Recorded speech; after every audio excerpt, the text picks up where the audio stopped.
Todo fenómeno social es complejo, especialmente los conflictos, y aún más si ese conflicto aún se está desarrollando. Por eso, cualquier explicación inevitablemente dejará fuera algunos factores, actores o movimientos que para otros parecerán cruciales. Por eso, en esta explicación sobre el conflicto en Ucrania no pretendemos ser exhaustivos, sino simplemente poner a tu disposición algunos elementos que te pueden ayudar a entender qué pasa en Ucrania.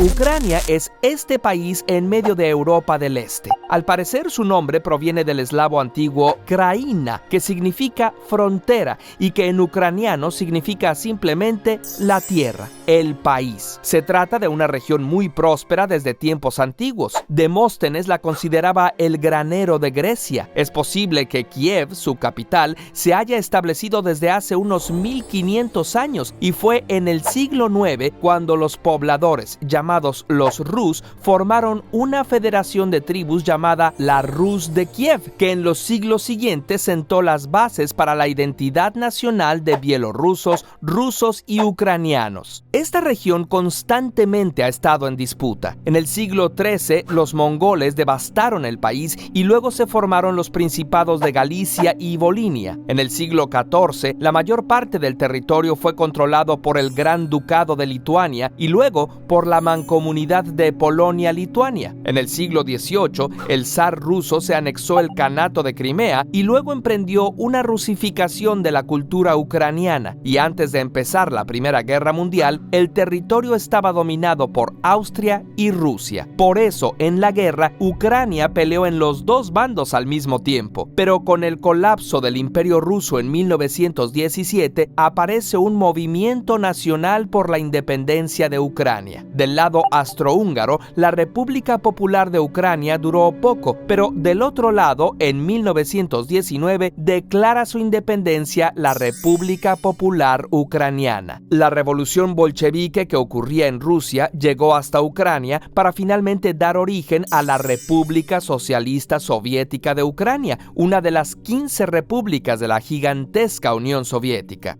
Al principio, el gobierno comunista, con una política llamada korenizatsiya, le dio bastante autonomía a la organización, cultura e idioma ucranianos e incluso mejoró la salud, la educación y los derechos de la mujer. Pero cuando Joseph Stalin tomó el poder en Rusia, todo esto cambió. Se suprimió la korenización y además, con el fin de controlar todo, Stalin centralizó la producción, expropió las tierras y el ganado de los campesinos y concentró las cosechas con el fin de distribuirlas de una manera supuestamente racional. Esta política fue conocida después como Holodomor, y lo que realmente ocurrió es que mientras el grano se consumía en las ciudades o se pudría en las bodegas, los habitantes de la Unión Soviética rural, especialmente de Ucrania, morían de hambre. El Holodomor fue prácticamente un genocidio que costó la vida de 12 millones de personas. No sorprende entonces que cuando en la Segunda Guerra Mundial los alemanes pelearon contra la Unión Soviética, muchos ucranianos, especialmente occidentales, vieran como libertadoras a las tropas nazis. Pero los alemanes pensaban también en colonizar esas tierras para incorporarlas a su régimen. Muchos ucranianos pelearon del lado del Ejército Rojo, pero otros lucharon junto a los nazis, como la Organización de Nacionalistas Ucranianos. Pero los nazis conservaron el sistema ruso y además sistemáticamente buscaban exterminar a la población judía. Finalmente fueron derrotados y se retiraron. Ucrania siguió siendo parte de la Unión Soviética hasta 1991, donde por fin se llevó a cabo la Declaración de Independencia de Ucrania.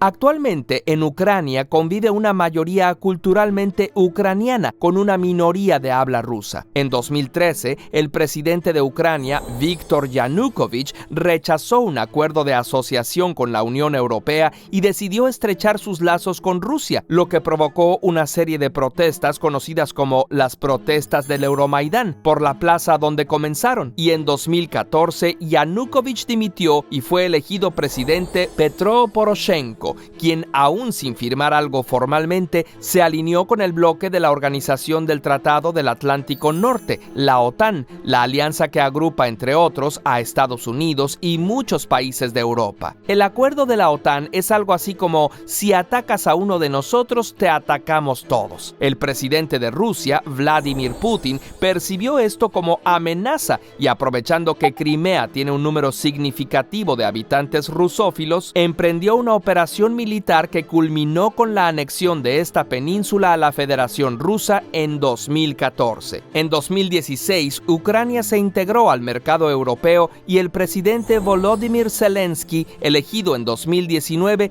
ha impulsado avances para unirse a la Unión Europea e incluso a la OTAN. Estas actitudes no agradaron a Putin, en parte por su ambición de anexar Ucrania y en parte porque la posibilidad de tener bases militares de la OTAN o incluso misiles tan cerca de su frontera le parece un riesgo a la seguridad rusa. Las bases militares de Estados Unidos y sus aliados tienen una presencia cada vez más global. Un factor más: gran parte de Europa del Este, incluyendo Alemania, depende de la energía en forma de petróleo y gas que le provee Rusia, y oleoductos importantes como el Druzhba pasan a través de Ucrania. Controlar esta región en un mundo adicto al petróleo es de vital importancia para ambos bandos. Y a pesar de que una abrumadora mayoría de ucranianos desean mantener su independencia, Putin ha llegado a argumentar que Ucrania no existe y nunca ha existido, que es simplemente una parte de Rusia que hay que recuperar. No muy diferente que lo que el Estado de Israel ha argumentado acerca de Palestina en otro conflicto que también deberíamos voltear a ver.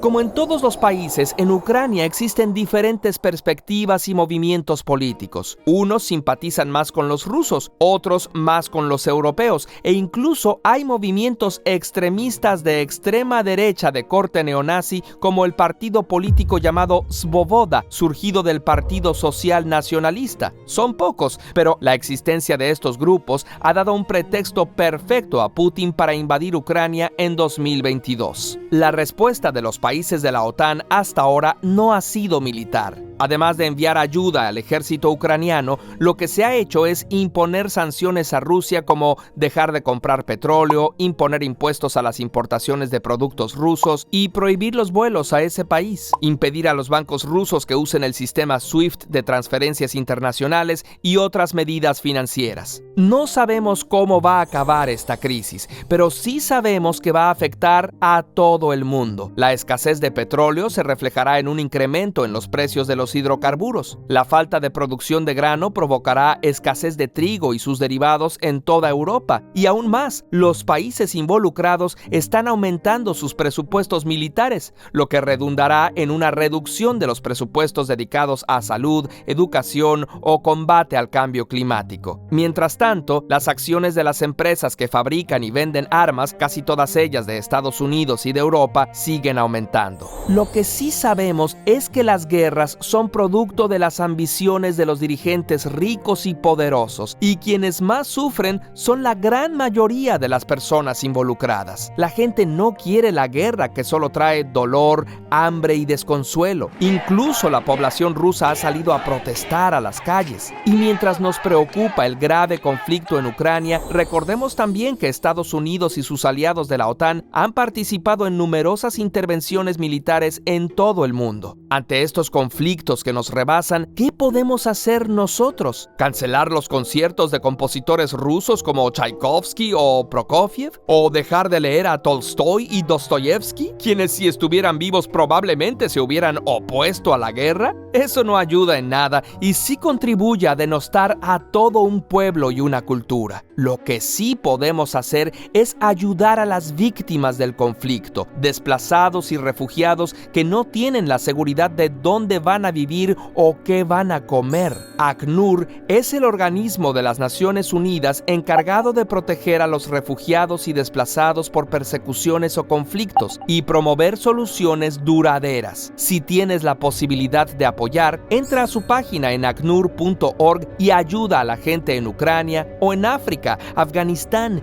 México o en cualquier otro lugar donde hay personas forzadas a dejar sus hogares. Curiosamente, si este video te pareció interesante, te invitamos a darnos tu like, a suscribirte a nuestro canal y a seguirnos en redes sociales. También a nosotros puedes apoyarnos con un pequeño donativo mensual haciendo clic en el botón unirse o a través de nuestro Patreon. Te dejamos el link en la descripción.